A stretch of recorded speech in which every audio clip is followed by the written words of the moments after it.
දැන් අපි මහද්වීප 3ක් හඳුනගන්න වැඩසටහන නිර්මාණය කළා. දැන් අපි යමු අප්‍රිකා මහද්වීපයට. අපි මේ මහද්වීපය අඳුනගන්න ගීසා පිරමීඩය යොදාගමු. මම මේ දම් පාට ලෑන්ඩ්මාර්ක් අයිකන් එක ක්ලික් කරපු ගමන් මේ දම් පාට අයිකන් එක නොපෙනී ගිහින් ගීසා පිරමීඩය දර්ශනය වෙන්න අවශ්‍ය වෙනවා. එහෙනම් අපි මේ කොටස නිර්මාණය කරමු. මම events ක්ලික් කරා. දැන් when clicked block එක මේ විදිහට drag කරා.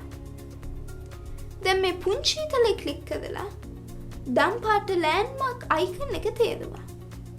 දැන් මේ සමගම මේ දම් පාට ලෑන්ඩ්මාර්ක් අයිකන් එක නොපෙනී යන්න අවශ්‍ය වෙනවා.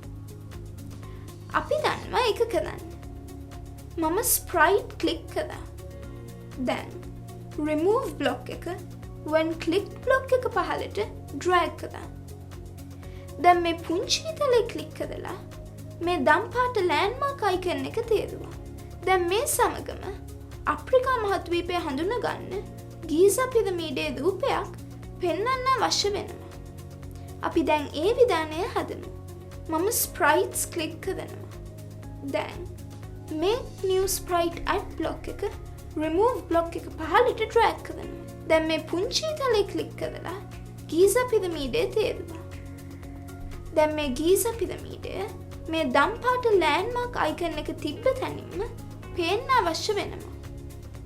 ඒ සඳහා මම location block එක delete කරනවා.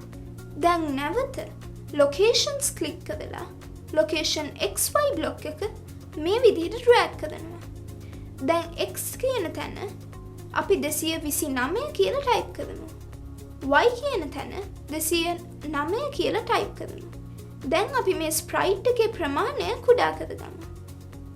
මම ස්ප්‍රයිට්ස් ක්ලික් කරනවා. දැන් set size to block එක මේ විදිහට drag කරනවා. දැන් මේ පුංචි තලේ ක්ලික් කරලා ගීසා පිරමීඩය තේරුවා. මෙතන මම 40 කියලා ටයිප් කරනවා.